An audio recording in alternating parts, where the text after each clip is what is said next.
पौर्णिमेमध्ये आहे बायकोने पूजा केल्यामुळे आपली सुटका झाली हे त्यांच्या ध्यानीमनी पण नाही आहे.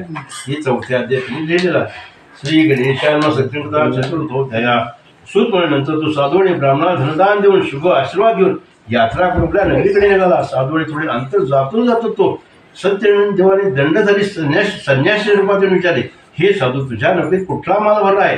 तेव्हा त्या दोन्ही गर्विष्ठ वाणीने हसून म्हटले, काय रे संन्यासा, तुला त्याची काय गरज? द्रव्य नेण्याची तुझी इच्छा दिसते. माझ्या नौकेत वेली व पानेच आहेत, त्याचे भाषण तुला तुझे होतं खरे ठरव. एवढे म्हणतो संन्यासी म्हणजेच प्रत्यक्ष सत्यनारायण देव असे बोलून त्यांच्यापासून दूर समुद्र थांबले. ते संन्यासी जातात साधूंनी नित्यकर्म आटपले आणि नौकेकडे निरखून पाहिजे. जो ती वर आली हलकी झाली त्याला आश्चर्य वाटे. प्रत्यक्षात नौकेत वेदी पाने भरले असेल पाहून त्यात मोर्चा जमिनीला पडला. नंतर शुद्धीचा तो चिंतार्थ झाला. तो जावई त्या मुळा शोक कशासाठी करता? संन्याशाने दिले सापाय तो काही सुद्धा करू शकतो याबद्दल शंका नको. आपण त्या शरण जाऊया. जावयाचे बोलले करून तू साधूने त्या संन्यासाजवळ घ्या. त्याला पाहिल्यावर भक्तीने नमस्कार केला. त्याला म्हणाला, मी आपणाची बोलता क्षमा करावी असे म्हणतो. त्यांच्या पायापासून शोकाकुल झाला. रडत असेल त्याला पाहून संन्यासी म्हणतो, दुःखी होऊ नकोस. माझ्या भोजनापासून तू दूर झाल्यामुळे हे बुद्धीला माझ्या आज्ञेत व्हावे लागले. भगवंताचे ते वचन त्यांची स्तुती करण्यात तू साधू, हे प्रभू ब्रह्मदेवादी देव तुझ्या मायने मूळ बनतात, त्यामुळे तुझे रूप गुण ते जाणत नाही. मी मूळ बनण्यात तुझा महिमा जाणूच करू नये. तू प्रसन्न झाले मी तुझे पूजन करेन. पूर्वी माझे जे धन होते ते मला मिळू दे. मी शरण आलो, तू माझे रक्षण कर. ते त्याची बोलणे ऐकून संन्यासी विष्णू संकट पडले आणि त्याला इच्छित बदलून हरी तात्काळ अंतर्धान पावले. मग संकटाची नौका पाहून त्या नौकेत सत्यदेव कृपा प्रसाद आले. माझी इच्छा सफल झाली असे म्हणत आप जरासं सत्यनारायणाची पूजा केली आणि सत्यदेव प्रसादाने आनंदित होऊन साधू आणि नौका घेऊन आपल्या दिशेने गेला. मग तो साधू आणि जावयाला म्हणा, माझी रत्नपुरी पहा. आणि स्वतःचा द्रव्य दूध पडी पडला. तो दूध नगरात गेला. साधू आणि पत्नीला भेटून हात जोडून नमस्कार करीत योग्य ते भाषण बोलवला. साधू आणि आपल्या जामात असं भरपूर द्रव्य घेऊन नगराजवळ आली आहे. दूध रचना ऐकलं. साधू हास्यात आली आणि आपल्या मुलीला म्हणाली, सत्यांची पूजा कर, मी त्यांच्या दर्शनात जात आहे. चलपटकन आईचे शब्द ऐकून मुलीने व्रत संपविले.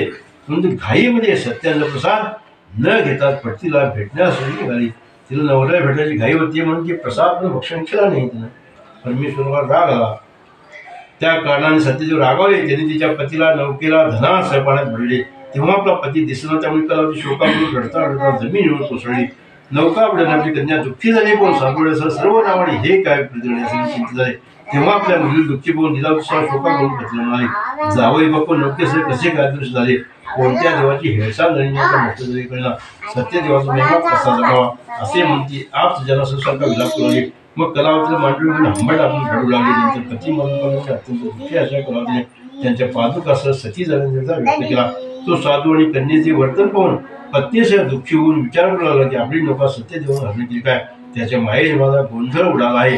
नंतर सर्वांना जवळ बोलावून सत्यदेवाची यथाशक्ती पूजा करता सत्यदेवाला पुन्हा तेव्हा झाले. कृपेने आकाशवाणी माझा प्रसाद न घेता तुझी कन्या पतीला पाण्याची हे तू जाणून घे. तिला घरी जाऊन प्रसाद भक्षण करून जर ते पुन्हा येईल तर तिचा पती तिला लाभेल हे नक्की समजावे. अशी आकाशवाणी एकदा ती कन्या लगेच घरी गेले. ठेवलेला प्रसाद खाऊन सत्यदेवास मनोभावे नमस्कार केला. मग ती पुन्हा आली. तिथे तिला तिचा पती दिसला. मग त्याला ती बिचारा म्हणे, बाबा आता घरी जाण्यास विलंब काय करता? मुलीच ती बोलत साधू संतोषाने सत्यदेवाची पूजा करून संपत्ती आणि आप्तजन यासह घरी गेला. नंतर प्रत्येक पौर्णिमेला त्या सर्व लोकांची सत्यदेव पूजा केली. इह लोकी त्याला सुख प्राप्त होऊन आणखी तो विष्णू लोकी गेला. संत पुराणे देवाकडे हरे नम हरे हरे नम पुंडलिक अनंत कोटी ब्रह्मांड